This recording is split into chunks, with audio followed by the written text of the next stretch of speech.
Welcome to the Learning Pines YouTube. We hope this video helps. You begin by confirming the sensor model and its measurement range so you apply the right settings. Power the unit with the specified voltage and stable current. This prevents false readings. Mount the sensor on a firm bracket with a clear line of sight and roughly perpendicular to the target.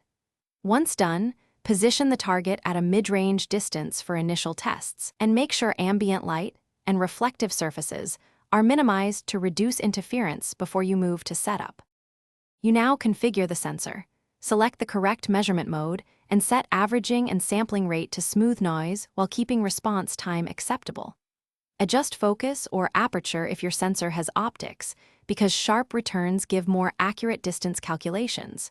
Aim the sensor using the laser pointer or live readout, centering the strongest signal on the target. This reduces angle errors.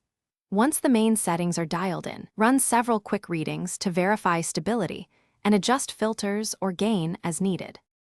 You finish by validating measurements.